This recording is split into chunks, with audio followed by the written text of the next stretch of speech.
Buenas tardes, Jimena. Un saludo a ti y a todo tu auditorio. Bueno, veíamos que lamentablemente la percepción de que la impunidad permanece e incluso ha incrementado en nuestro país, pues persiste entre los mexicanos.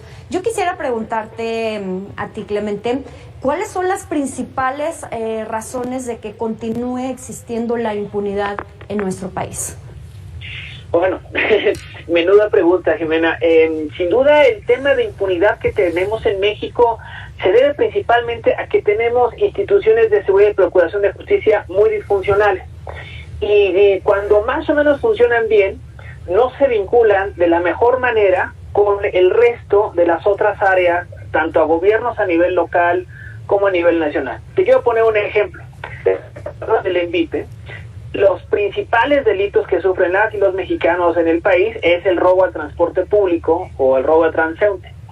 Y en el robo de transporte público no solamente debería de estar trabajando en conjunto las secretarías de seguridad locales, sino también debe estar trabajando las secretarías de movilidad o las secretarías de transporte en cada entidad federativa. Y es muy raro, es más, casi excepcional, que las secretarías trabajen en conjunto y en coordinación para resolver un problema como el que estamos contemplando. La mayoría de la gente en México se transporta en transporte colectivo.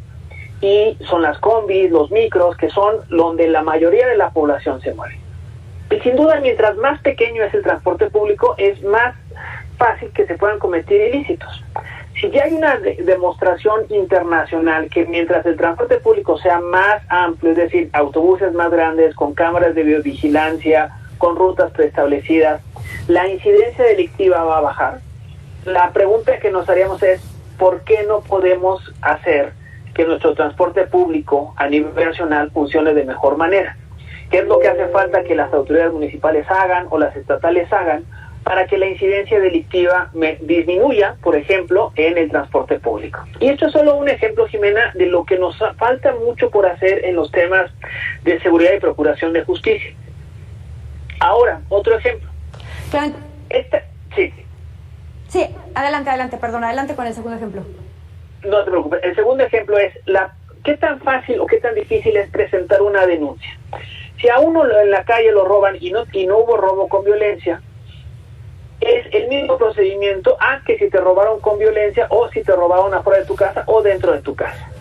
Las autoridades, para reducir la cifra negra y facilitar la denuncia, deberían de permitirle a la sociedad que presentaran denuncias de manera virtuales a través de las aplicaciones o a través de los teléfonos inteligentes que usamos cotidianamente para operaciones bancarias, para pedir comida, para transportarnos, etcétera.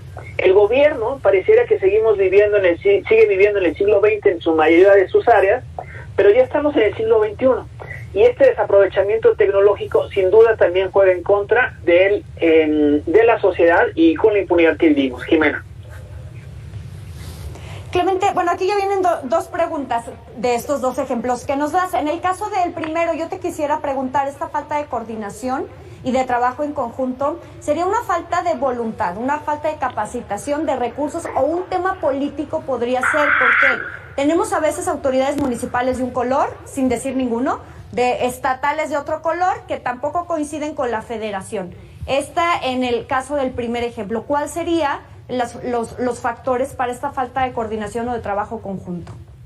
Mira, el problema estructural que tenemos en el país es que los gobiernos municipales casi no tienen dinero para casi nada.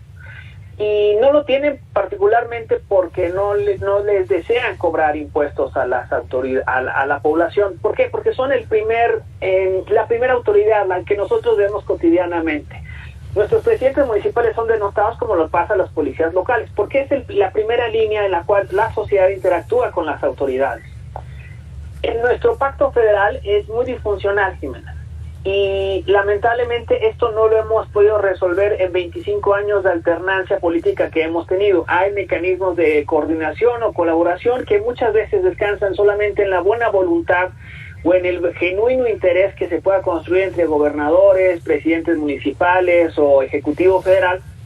Pero en México tenemos este pacto federal pues muy disfuncional, en la cual el gobierno federal es quien más recauda y es quien tiene la mayor capacidad económica para impulsar algún proyecto o suspender alguno, ¿no? para cualquier gobierno local sería impensable hacer un proyecto de infraestructura como los que está desarrollando el gobierno federal, simple y sencillamente porque no tiene el dinero ni tiene la capacidad de financiamiento.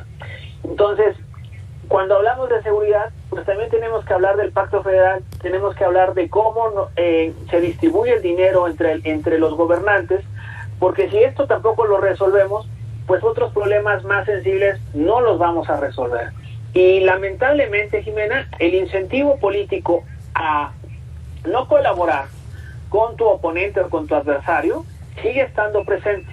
Y en medio estamos la población que nos quedamos con servicios públicos deficientes, en medio de inseguridad y conflictividad. Y ahora estos desencuentros crónicos entre las autoridades, pues le sumamos que la criminalidad en muchas regiones del país está desbordada.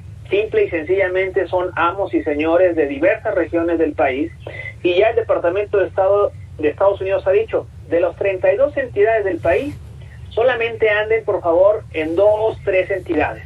El Campeche, que es Yucatán, y ahorita se me está yendo uno, porque el resto del país, si van a andar, anden con mucho cuidado, y en 10, 12 estados, por favor, ni se paren.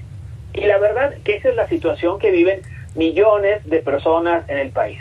Vivimos en la zozobra porque las autoridades están más preocupadas en las vendetas políticas o en cómo conseguir dinero de manera más rápida para la siguiente campaña o para conservar el poder político, y los gobiernos locales y los gobiernos nacionales no tienen recursos, y si se gasta el dinero, se gasta de manera irracional y sin que haya criterios claros de por qué sí se impulsa un proyecto y no otro, más allá de que al presidente en turno le interese o no algo. Fíjate, Clemente, cómo todo está relacionado con este tema político. Iba a la siguiente pregunta de tu segundo ejemplo, donde nos hablabas de lo difícil que es presentar una denuncia. Quizá para ti, para mí, para cualquier chavo que sepa programación básica, sería fácil una aplicación o que se pueda hacer desde el teléfono y eliminar tanta burocracia. Sin embargo, Clemente, me daría la impresión de que pues no es una prioridad para las autoridades agilizar este tipo de procesos, porque no es algo visible, no es algo tangible como ir a inaugurar una calle o una carretera o ir a regalar tinacos, que eso sí está dando votos, o por lo menos, sin duda alguna, insisto, es más visible en tema electoral. Por supuesto, Jimena, tienes toda la razón. A ver, ¿cuántas personas, no? Cuando gana un presidente municipal, decimos, bueno, ya sabemos que roba, pero si hace una muy buena fiesta del 15 de septiembre, hace muy buenas fiestas de fin de año y hace una muy buena fiesta del 10 de mayo, les perdonamos absolutamente todo. Y lamentablemente este es el incentivo perverso que tenemos cuando la ciudadanía no asume el rol que le corresponde. Recordemos algo que se nos olvida cotidianamente. El dinero que administran las personas en los gobiernos no es dinero de ellos, es dinero de la sociedad. Son contribuciones, son pagos de derechos, es el IVA que pagamos cotidianamente, es el impuesto sobre la renta que pagamos, que nos descuentan de nuestra nómina, es el pago por adquirir un inmueble. Ese dinero es el dinero público, que es el dinero de todos nosotros. Los gobiernos no nos regalan absolutamente un peso, los gobiernos administran, los gobiernos gestionan, y lamentablemente como sociedad nos falta exigirles con mejores herramientas y de manera más contundente a los gobernantes de que el dinero público es un concepto que deberemos de considerarlo sagrado, en el sentido de que es el dinero de todos, ¿no? El IVA lo pagamos parejito todos, tengas 1,000 pesos en la bolsa o 1,000,000 de pesos. Claro, el ISR es gradual, pero el dinero, todos contribuimos al presupuesto público. Entonces, como todos contribuimos, pues todos podemos asumir esta obligación o responsabilidad de que se debe de gestionar de la mejor manera posible, Jimena. Y creo que ahí es un gran déficit que tenemos como sociedad mexicana. Los países que se han transformado y han roto las inercias de violencia, inseguridad, estancamiento económico, es cuando la sociedad asume como tal su rol y exige a la clase gobernante que tome cartas en el asunto y resuelva los temas. Y así salen líderes emergentes que no son parte de la clase política tradicional y que se vuelven extraordinarios administradores y gestores del cambio que nos hace falta tanto en este país. Entonces, mi exhorto y mi petición es que a las personas que nos estén escuchando, viendo en este momento, jóvenes, niños, adolescentes, personas de tercera edad, nunca olviden que la esencia de cualquier república es la ciudadanía. y la ciudadanía somos todas las personas que vivimos en este país y que tenemos interés de vivir en mejores condiciones cotidianamente. Maestro Clemente Romero Olmedo, muchísimas gracias por esta entrevista, abogado y consultor en materia de seguridad. Un gusto, Jimena. Un saludo para todos. Hasta luego. Hasta luego, muy buenas tardes. Ahí lo tiene, todos estos conciertos que se han dado durante... Formas para mantener al ejército en las calles.